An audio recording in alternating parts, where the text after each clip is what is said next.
Hello, everyone. Welcome to Esoteric Ramblings. I'm Jesse Arnold, and today I'm bringing you my review of episode 13 and 14 of The Bad Batch. Good morning, everyone. My name is Jesse Arnold. This is my channel, Esoteric Ramblings, where I ramble on about all sorts of geeky things that I love, such as Star Wars: The Bad Batch. Let's see, what else? Comic books, movies, action figures, occasionally things like Ted Lasso or other movies and shows that are coming out that I'm into, which I'm gonna do for Ted Lasso. I think I'm gonna do like a mid-season and a season finale wrap up. So I'll do a couple episodes at a time, so I can get a little more into a video for it. So that said, we're going to dive into episodes 13 and 14 of The Bad Batch today. So I will tell you now, if you have not watched those episodes, this video will contain spoilers. So if you have not watched them and don't want spoilers, stop watching now, because I'm going to talk about what happened in those episodes. So last week, I didn't get to do my review for episode 13. It was a busy week. I was feeling pretty sick on Friday, so I didn't even get to watch it until Monday. But yeah, Bad Batch 13 episode was titled Infected, and it was a little side mission for the crew as they're working for Sid in, oh man, what planet is that? I forget what planet it is. They're working there on the planet she's based out of, where they're working out of at the time, and they get, she's gotten kicked out by another like crime family, a rival. And I like that this episode is setting up a little more of the, not necessarily the crime syndicates itself, but it's bringing the Pikes into it, and this Devorian character who's taken over Sid's place has pushed her out to, make way to do dealings with the Pikes and everything. And I like that we saw a little bit of the Pikes in Solo. We got to see a lot of them in some of the episodes with Ahsoka and the Martez. I've been watching Game of Thrones again. I think it's the Martez sisters in season 7 of Clone Wars. So it's nice to see them getting pulled back in. And with everything going on in War of the Bounty Hunters in the Star Wars comics right now, and with where we know what happens with Han and Kira and all that during the events of the movie Solo, it's nice to see that while the Empire is obviously the big bad threat, I like that they're seeding things for more stories with the crime syndicates, the crime families, and all of that. And maybe we'll see a little more at some point between this show or maybe other shows of how Darth Maul, or just Maul, went from being, ruler of Mandalore to the crime syndicates to falling out and ending up where he ended up during the events of Rebels. So that's just my excitement about seeing little things like this, is that it's all breadcrumbs that further lead to other trails down the road, maybe. So Infested centers on the crew. They've got to sneak into Sid's place through these underground tunnels, old mine passageways, through this nest of, I forget what they called them, these sort of like insectoid creatures that live down in the dark, and steal spice out of her storeroom, out from under the nose of the Devorian, I don't know if I'm saying that right, the devil-horned aliens from Star Wars, that so they can steal it and, make sure he doesn't get to do his deal. Which, of course, backfires and things happen, and then they have to make a deal with the Pikes and all of this stuff. But the whole thing, the Infested storyline, comes from these creatures that if you make too much noise, cause too much attention, they swarm out and they'll, just tear you to pieces. So it was a little side quest. It wasn't a huge plot moment, but like I said about the crime syndicate and the families, I feel like it's seeding things for future stories down the line, whether it's in Bad Batch or whatever other continuity stuff we get. So it was a fun episode, and, all the characters get to do their things, play to their strengths and challenges and humor and all that stuff. It wasn't a throwaway episode. I did enjoy it. It just wasn't as strong as a narrative thing. And I realize now, and I don't know if I've said this before, a lot of these episodes are kind of like the old X-Files shows, where you had some that were just the mystery of the week or the creature of the week or whatever that was, and then you had the mythology episodes that built on the bigger story going on. And I think this was one of those more creature of the week kind of stories as opposed to bigger mythology. But that leads us into this week's episode, episode 14, titled War Mantle, that I feel definitely pushes a lot of the mythology stuff further. This episode 14, starts off with, well, first of all, I did say to my mom as we were watching, when I saw the title, I was like, oh, that is one of the Imperial projects that Jyn Erso reads off in the vault on Scarif during the events of Rogue One, the final battle, which I thought was a cool sounding name, and I would, they all sounded cool, but I was like, that one stuck out. So seeing that title on here, I'm making big assumptions. I don't think they're that illogical that this War Mantle episode and what's going on in this story is connected to that plot thread or comment from Rogue One. But this episode starts off with an unmasked, an unhelmeted clone trying to escape, and you see other clones coming after him with the dog-like creatures that the Sand People have. I can't remember what they're called at the moment. Nope, it's not there. And I noticed they never showing the helmets of these troopers that are coming after him. And my first thought was like, oh, maybe these are the first stormtroopers. And we never see them. He gets captured and dragged back. And then it cuts to the crew on their ship flying through hyperspace, and they get a signal from Rex that he's got a friend in need that needs rescued. He can't go, and he gets cut off. He doesn't get to explain the whole situation, which Hunter, being very suspicious, as he has become even more so throughout the series, he doesn't want to do it, but they have this debate with some good humor in it between the characters about should we go or not. And eventually they decide to go, especially because of Echo and Omega's insisting on going to help another clone. So they go, they follow the signal, they find this place. It's just this abandoned planet. It's just all natural, very much like Endor, forests and hills and things. But then they find this huge mountain, and they track. Hunter's able to track them. What happened? He sends Wrecker and Omega back to the ship, and the other three go on. And I was hoping to get a little more of Echo's development, because he was such a big part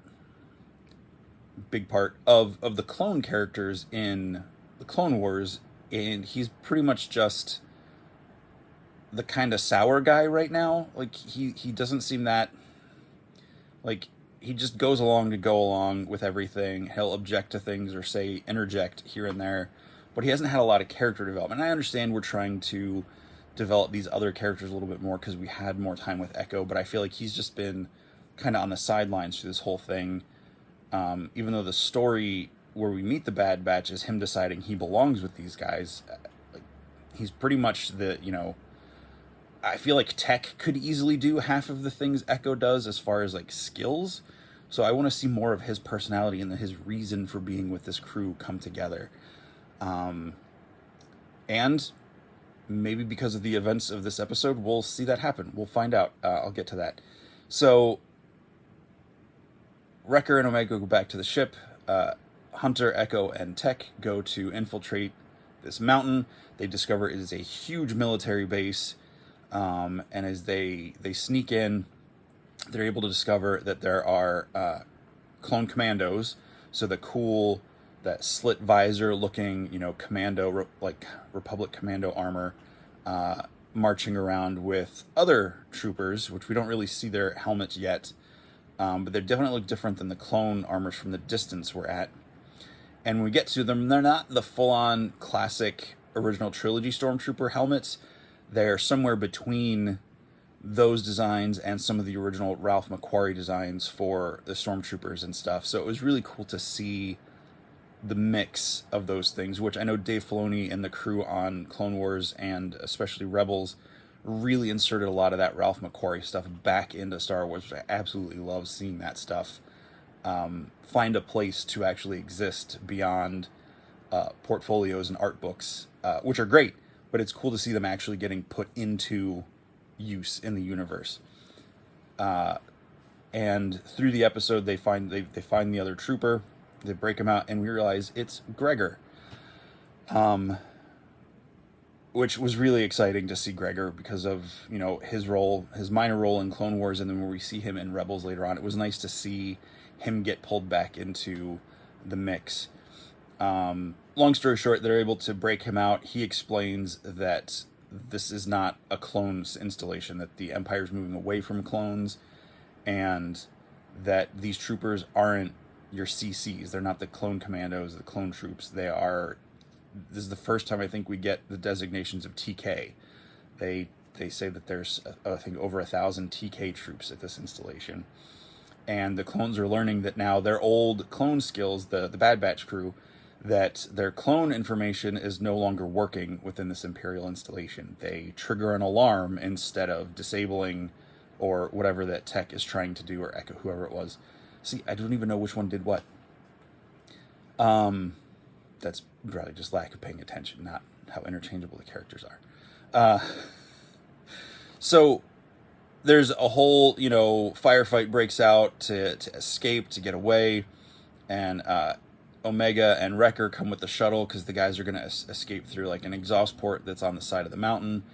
And, they get some of them and they have to circle back. There are, other ships, starships, starfighters coming to intercept, and they have to break away, and they come back to get, it was Hunter and, I don't know, it was Hunter and Echo. I think it was Hunter and Echo were the two left on the side of the face. They come back, and Echo or whoever it is gets on, and then Hunter tries to get on, and he falls. He falls to the forest floor, survives, but he essentially gets captured, and he tells them to leave without him. So Hunter gets left behind. So my thought is that either in the upcoming episodes, that either Echo or Gregor will take over command temporarily, or they'll have to reunite with Rex since we got shown him again. I really hope it's Echo gets to take the lead of the group in the rescue mission that I'm sure is to come for Hunter, or we're going to lose Hunter to the Empire. I'm not sure what's going to happen here. Can't all be happy endings for this crew. But I have a feeling things are not going to go well for Hunter while he's in captivity. I hope it's not he gets broken out in the next episode like nothing happened. Not that I want him to suffer, but I just feel story-wise it'd just be too convenient for him to get caught and then freed in the next episode. Considering this whole story started as a break-in and rescue of a different character. But yeah, I really hope that Echo gets to take point as the lead on the next mission or whatever it is they have planned next. Because I think that would really give him a chance to show off some of his personality, his character arc, and grow more as a character. Meanwhile, subplot running through the whole episode is on Kamino with is it Admiral Rampart or Vice Admiral Rampart and the Kaminoan cloners. And the Kaminoans realize that the Empire is moving away from cloning. They don't want to use them anymore. They're taking all the young clones off to be trained elsewhere. And is it Lama Su? Whichever one is the leader of the Kaminoans tells his science advisor to get everybody ready, that they were going to evacuate and try to go elsewhere. And then it cuts back to them later, and the Admiral Rampart comes in and basically, he's like, I don't need, you're a politician. He's like, but a science advisor who knows all those things about clones, that would be useful to the Empire. And he leaves the Prime Minister with 2 clones in a room. Or, not clones, the elite troopers in the darker gray armor. And we don't know, it's ominous. I mean, it is, we don't know if he's getting killed or if he's just being kept as a prisoner. But that said, I feel like this might be leading to the clone revolt, the clone rebellion on Kamino, in which they fight against the Empire. We'll see what happens there. Maybe the Kaminoans disable the inhibitor chips of the clones on the planet. I'm not sure how all that works. I know that was one of the storylines that happened in the pre-Disney purchase of Star Wars. So we'll see if a version of that comes to play, because I think that sounds really exciting to see that storyline play out. And so yeah, so we've got Hunter is captured, and Crosshair is now at that mountain fortress on the other planet and confronts Hunter in his cell, which I think is really bad for Hunter. So Hunter's captive. They have Gregor. The Bad Batch has Gregor, and there's all this stuff going on in Camino. So it'll be real interesting to see where the rest of the series plays out. I know that we only have 2 episodes left, and I can't imagine they're going to wrap everything up. This episode was definitely the biggest cliffhanger I think we've gotten in the show so far, and I'm really excited for next week's episode to see what happens. That said, I think I've run my ramble on Bad Batch episodes 13 and 14 for this week. I'm going to try to watch the final arc of Transformers this weekend, so I might have something with that coming up soon. And for those of you who watch this long for a Star Wars video and have any interest in Ted Lasso, I'm really enjoying Season 2. The first 2 episodes have been great. There's so many great one-liners in it and humor. I can't even remember them all, but it is still one of my favorite shows, possibly of all time. We'll see how the series plays out, but I'm really enjoying this show. I was so glad that a friend talked me into it last year, and I was able to catch it, I think, halfway through the season before it finished, and wait the weeks in between to watch it. So yeah, it's great. I really love it. I can't wait to see the rest of the season. And as far as Bad Batch, again, I'm also really excited about this show.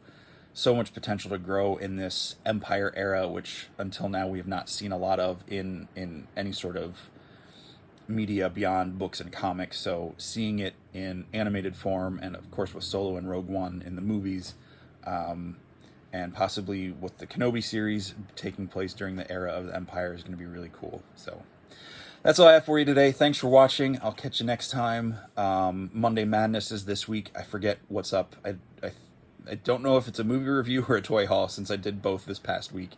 But something cool is coming Monday. Of course, the comic rundown is going to be posting on Thursdays now instead of Wednesday. And Fridays are kind of my show review spot. And I'll find something to fill in for when Bad Batch ends, which possibly will be Disney Plus's What If for Marvel. So thanks for watching. I'll catch you next time. Have a great day. Have a great weekend, wherever it is in the week for you when you watch this. And as always, ramble on.